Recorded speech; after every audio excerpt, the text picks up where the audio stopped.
আমিরে জামাত দেশের বর্তমান পরিস্থিতিতে পার্লামেন্টে বাংলাদেশ জামাত ইসলামী তথা 11 দলীয় ঐক্য যে ভূমিকা পালন করছেন, আমাদের জাতীয় সমস্যা জনদুর্ভোগ, বিশেষ করে জুলাই সনদের ভিত্তিতে অনুষ্ঠিত যে গণভোট, সেই গণভোটের গণরায় বাস্তবায়ন নিয়ে যে সংকট তৈরি হয়েছে, সেই সংকট উত্তরণের জন্য জামাত ইসলামের যে পার্লামেন্টের ভূমিকা, রাজনৈতিক মদের ভূমিকা নিয়ে আমিরে জামাত তার বক্তব্যের মধ্যে পরিষ্কার করে তুলে ধরেছেন এবং সংসদে জামাত ইসলামের বিরোধী দলের দায়িত্ব পালনের ক্ষেত্রে যে নীতি, যেটা তিনি পার্লামেন্টেও বলেন বাইরেও বলেন, সেটাও আজকে পুনরুল্লেখ করেছেন যে আমরা একটি দায়িত্বশীল এবং গঠনমূলক বিরোধী দলের ভূমিকা আমরা পালন করব।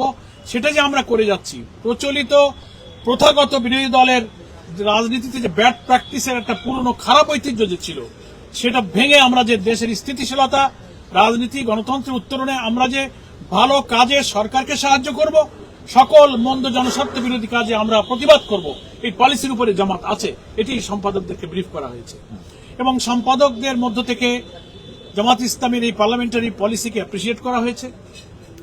স্বাধীনতার 54 বছরে অনেকেই মন্তব্য করেছেন যে গঠনমূলক, দেশকে স্থিতিশীল রেখে সরকারকে বিরোধিতার জায়গায় বিরোধিতা, সহযোগিতার জায়গায় সহযোগিতা করে বিরোধী দল একটা বৃহৎ ভূমিকা যে পালন করছে, এটা আমরা এই প্রথম দেখতে পাচ্ছি।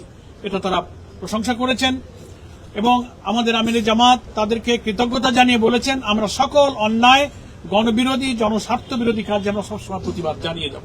তবে আমার সেই বিরোধিতা, প্রতিবাদ হবে নিয়মতান্ত্রিক এবং গঠনমূলক। এটা একটা আলোচনা হয়েছে। এরপরে বাংলাদেশে বিরাজমান রাজনৈতিক পরিস্থিতি, আন্তর্জাতিক পরিস্থিতি, ভূ রাজনৈতিক পরিস্থিতি, প্রতিবেশী দেশের সাথে সম্পর্ক, এগুলো নিয়ে সম্পাদকদের সাথে আমাদের আমিরে জামাতের প্রশ্নোত্তর মত বিনিময় হয়েছে।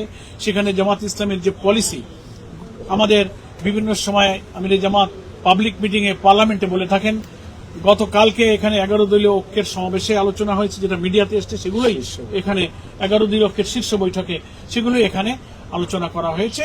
সম্পাদকরা পরামর্শ দিয়েছেন যে আপনারা বিরোধিতা করেন, গঠনমূলকভাবে আলোচনা করেন এবং জনগণের দাবি নিয়ে প্রয়োজনের রাজপথে আপনারা থাকেন, কিন্তু আগের বিরোধী দলের মতো অসহিষ্ণু, অস্থিতিশীল বা সহিংস কোনো পথে গিয়ে দেশটাকে আর অস্থিতিশীল করবেন না।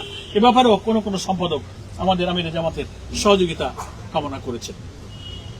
এটাই মোটামুটি আজকে দীর্ঘ আলোচনা হয়েছে। আর ত্রয়োদশ জাতীয় সংসদ নির্বাচনের পরে এই প্রথম 6 মাস অতিবাহিত হলো।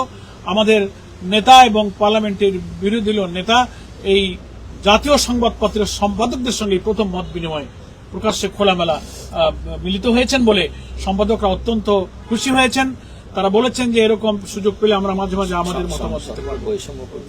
এবং জাতীয় সংসদে বর্তমান সরকারি দল বিরোধী দলের এমপিদের সঙ্গে কোথায় কোথায় বৈষম্য করছে, তারা উন্নয়ন কাজে, বরাদ্দে, বিধি বন্টনে, ইভেন পার্লামেন্টের ফ্লোরে আমাদের কথা বলতে দিতে, আইন প্রণয়নে, নানা নোটিশ গ্রহণের ক্ষেত্রে আমরা কি প্রচেষ্টা চালিয়েছি, বিদ্যুৎ, গ্যাস সংকট, আমাদের গণভোটের গণরায় কার্যকর করা, দ্রব্যমূল্য, প্রবাসীদের অধিকার, নানা ইস্যুতে জামাত যেসব ভূমিকা পালন করেছে, আমরা যে পার্লামেন্টে স্পিকার অথবা সরকারি দলের পক্ষ থেকে যে কি বলবো ইনসাফপূর্ণ কোনো আচরণ আমরা পাইনি, বরং অনেক জায়গায় আমরা বৈষম্যের শিকার হয়েছি, সেগুলো তিনি তুলে ধরেছেন।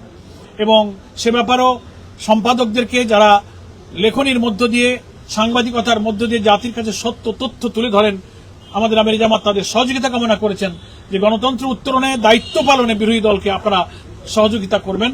এ ব্যাপারে তিনি সম্পাদকদের কাছে সাহায্য কামনা করেছেন।